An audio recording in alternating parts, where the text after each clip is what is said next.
I'm giving this presentation at the Commit Your Code conference, and I'll put a link to the live version at the bottom. So I've been in tech for over 25 years, and I'm currently a software engineer at Fleet Device Management, where we do endpoint telemetry as well as MDM across all the major workstation, laptop, mobile platforms. So this picture is from Groundhog Day. It came out in 1993, where the main character is in a time loop. So I felt like I was in a Groundhog Day a few years ago. I was a tech lead at a large company working on a project that depended on some upstream engineering team. And every week, we'd have a meeting with both teams. And every week, I'd ask the same question, trying to sound professional. Hey, Alex, how's that component that we need from your side coming along? And every week, Alex would say something like, oh, yeah, I meant to get to that, but I got pulled into something else. I'll try to get to it next week.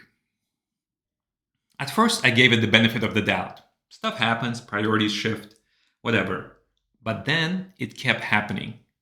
2 weeks, 3 weeks, 4 weeks, same story, no progress, no accountability, no one stepping in. I was boiling inside.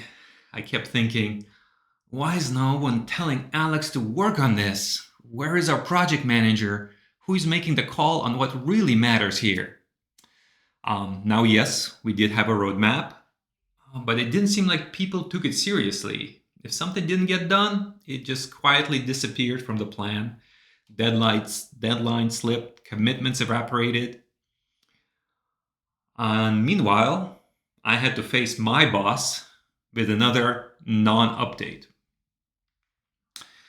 So this frustration really started eating at me. I'd sit in those meetings and I'd think all kinds of dark thoughts about Alex, about myself, about the company.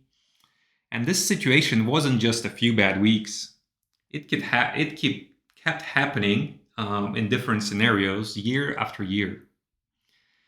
It was years of my life pretending everything was fine when it wasn't. Years of pretending, years of wondering whether this is just how big companies worked.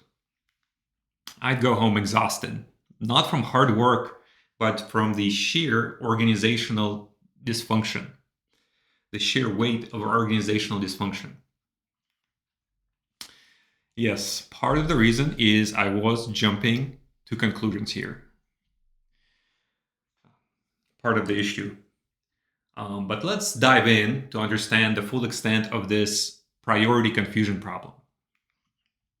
At many organizations, engineers don't know why their work matters or how it fits into the bigger picture of the org. Engineers get vague information like, we've got a customer that really needs this. But which customer exactly? What is their use case? Do they really want it? How much do they want it? Was it just an idea a sales guy threw out and the customer said, yeah, that sounds great? And there's a few other examples of vague directives that engineers get, like make it reliable, make it faster, add dashboards, or the favorite nowadays, add AI. So in addition, in many organizations, engineers don't know how to prioritize one task over another. So what happens is engineers end up optimizing locally, like making a service that has full test coverage with complete telemetry, with the best error messages, instead of globally, trying to ship stuff that's actually gonna generate revenue for the customer, for the company. So some examples of activities that unlock revenue are like helping a large customer bring up your product. Or if there's a customer we're trying to expand the contract with, trying to quickly fix issues for that customer to kind of encourage them to expand. Or if there's a customer that has repeated infrastructure issues with us, we want to maybe pay closer attention to those issues and that infrastructure. And you might have noticed that these examples are customer focused. And so there's a link there between the work and more revenue for the company, or at least, preventing the loss of existing revenue. So lastly, at many organizations, engineers don't know the priority of the work others are doing. So let's take an extreme case. You have two teams. Team A is doing some work, and Team B is doing work. All of Teams B work is more important for the company than all of Teams A work. See, that doesn't make sense, right? Instead of continuing down this path, Team A should help out Team B, or maybe merge and split the work between the two teams. So what about managers?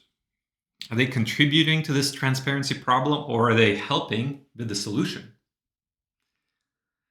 I used to be a manager many years ago, and I recall it was a lot of work trying to get information to my direct reports. If I go to a manager's meeting, what if I miss something? Maybe I was distracted checking my email.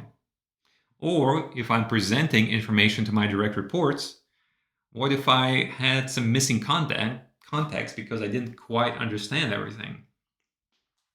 In the worst case, it might turn into a game of telephone, where by the time information gets down to the engineer, it's something completely different. So this is a great quote, and I'll read it. Efforts and courage are not enough without purpose and direction. And that is what many engineers in these problematic companies are missing: clear purpose and direction. So let's switch gears a little bit with a little dad joke. Why did the software engineer visit this old factory? Because they still heard it ran on assembly. So the reason we're visiting this old factory today is to talk about kind of how we got here historically and to give some additional context. So we'll start with some basic business logic. Generally, businesses want effective output from engineers. So basically turning engineers' time into big revenue. Here's an old quote,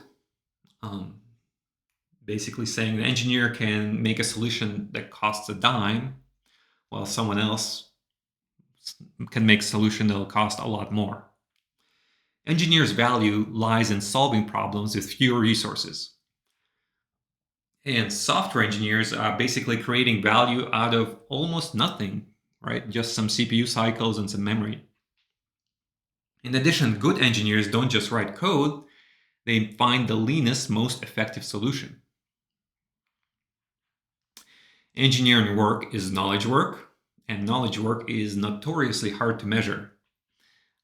So we do have metrics like number of commits, lines of code, and a bunch of others that all have their issues.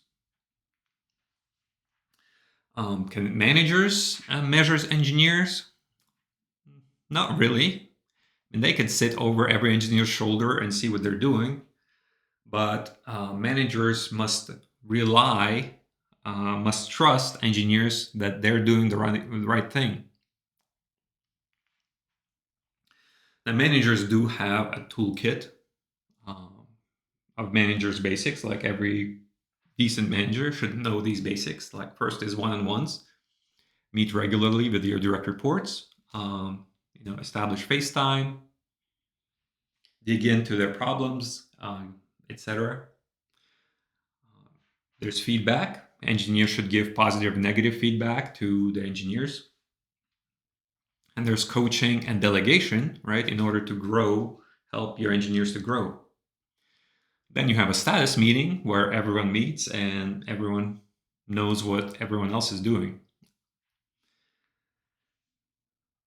Here's another little dad joke for you guys. So the management basics on the previous slide, is that enough?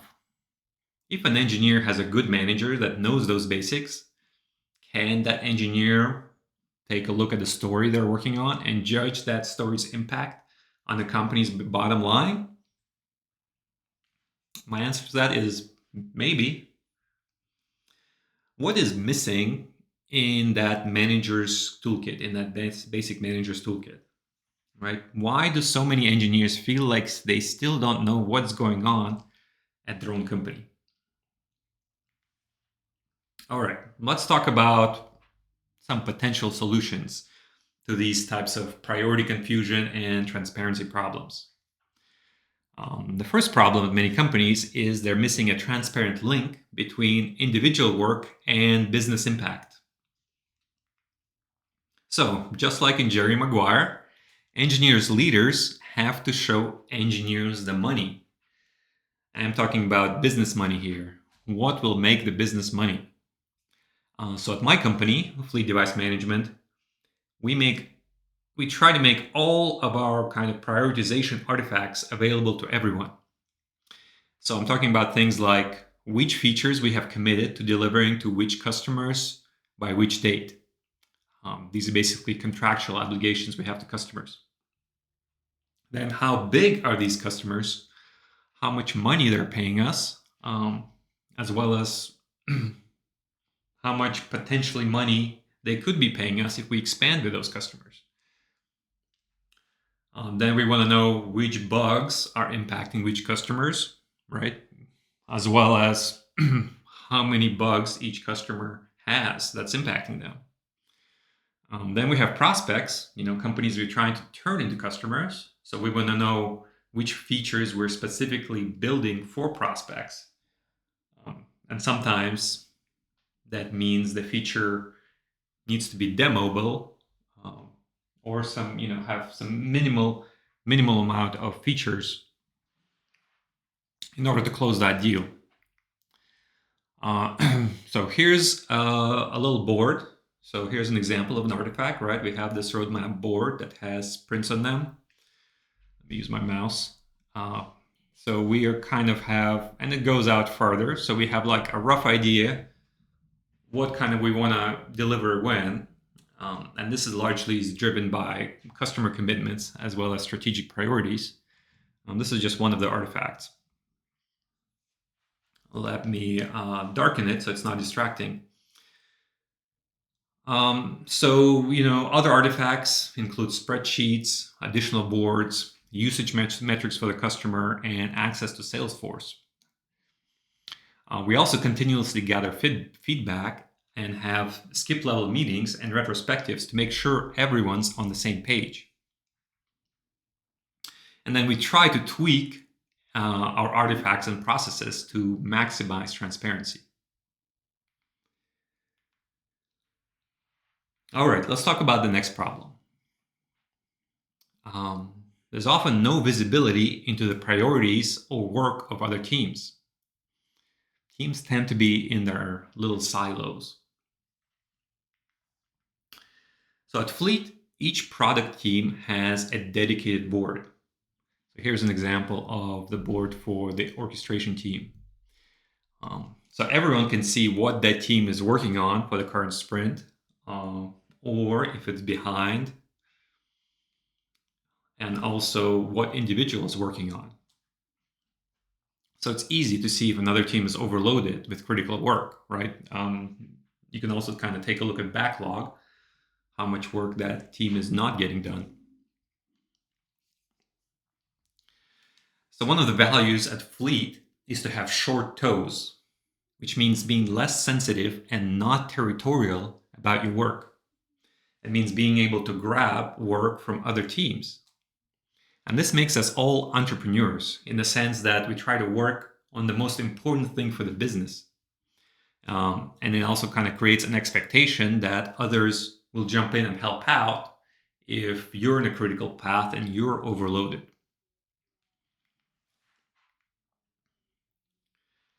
So let's talk about the last problem. At many companies, the decisions about priorities, trade-offs, and cross-team alignment are opaque. Engineers must rely on their managers and on the filtered communications through layers of management to figure out what's happening. Now, in reference to this quote, right, I've had plenty of bad managers in my career, and each of them was bad in their own way. What if I got a manager who's not a good communicator? And this is actually pretty common in software engineering, when an engineer who is, largely working alone gets promoted to a manager. The company then has a sort of inconsistency issue about how information flows top down to their engineers at different teams. So one of my most favorite things about my company, Fleet, is that almost all of our regularly scheduled meetings are recorded, that anyone can watch. This includes most customer calls and the CEO's staff meeting. And my favorite way to consume this content is at the gym. I would hop onto the elliptical machine, queue up a couple meetings, sped up, of course, and I would work out and watch these meetings. And if I wanted to watch another meeting, then I'd have to keep working out. It's a type of habit stacking. So even if I'm unlucky to get a manager who doesn't have the greatest communication skills, I'm still able to know what's going on at the company. This means sometimes I actually know more than my manager knows because we're attending or watching different meetings. And this is great for recruiting, right? How many engineers can say they know exactly what was discussed at the last CEO's staff meeting? And things discussed may include quarterly OKRs, objectives and key results. How are they going? And what are we trying to prioritize for the next quarter and why?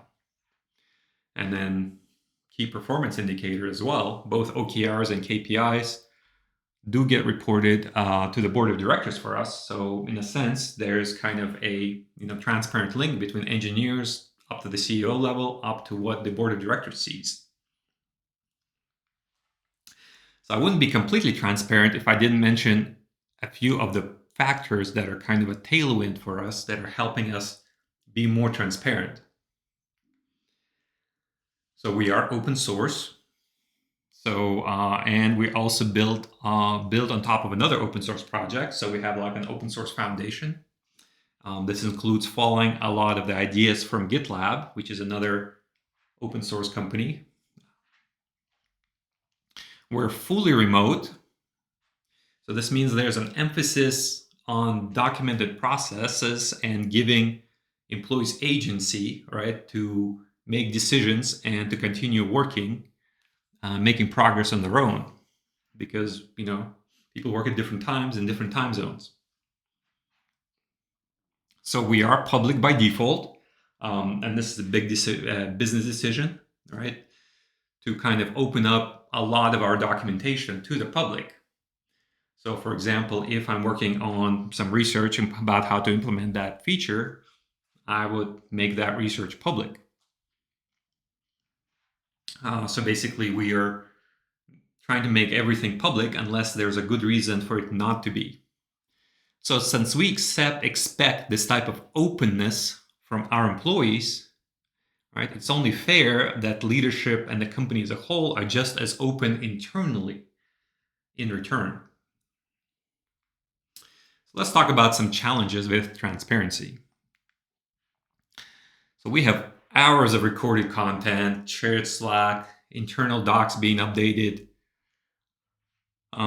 It's a lot of information, and there are some people who are trying to keep up with it all. I'm not one of them. I try to prioritize things, but people's inability to deal with this kind of flood of information can lead to burnout, and we've seen it. Another challenge is self-censorship. Like, people tend to give answers or act in ways they think are more socially acceptable or desirable in public situations, and some people feel like they cannot be themselves. We do have one-on-ones which are not recorded, right? So people can give one-on-one feedback to their managers or their manager's manager. We also have a lot of documentation, right? Because we're kind of process focused to enable our remote workforce. And documentation could lag behind actual practices. So we try to reward and recognize people who contributed to keeping our documentation up to date. For example, we have a thanks channel in Slack where we're often thanking people for updating documentation. So let's start to wrap things up. If a company doesn't value transparency and keeps their engineers in the dark, then engineers might work on things that don't bring value to the company. The problem at my old company wasn't Alex. He wasn't slacking off. He was overwhelmed, just like the rest of us. Everyone was reacting to noise rather than following signal. No one had the authority or the clarity to say what actually mattered. It wasn't just a communication problem, it was a trust and transparency problem. And this absence of transparency created a frustrating, demoralizing fog. Everyone thought they were doing the right thing, yet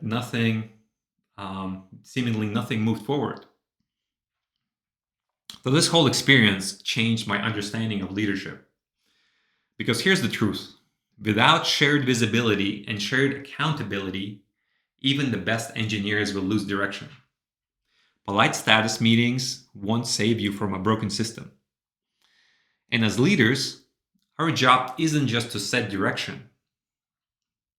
It's to make the invisible visible so everyone is aligned. So people have asked me, I have this problem with my company. I wish my company was more transparent. What can I do? Well, as a first step, let's start kind of bare bones, grassroots. You need to be aligned with your manager, right? Your manager, to some degree, has to agree that transparency is important. So you need to know your manager's priorities, which means knowing what your manager knows. I personally try to strive to know about 90% of what my manager knows. So how do you get there? Well, if your meetings are recorded, see if you can get access to them, or ask if those meetings could be recorded. If they can't, maybe they have meeting notes. Maybe you can read those meeting notes. You can also suggest that they use an AI note taker, which have gotten quite good lately. What if you can't do that? Well, you definitely need to have weekly one-on-ones with your manager. You should know what meetings your manager attends, which ones of those meetings provide like the larger signal to noise ratio, and ask about the information conveyed in those meetings with when you talk to your manager.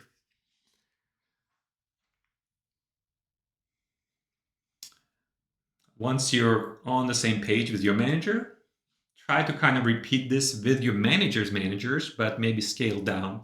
I think it's reasonable to meet with your manager's manager once every 4 weeks or once every 2 weeks if you can.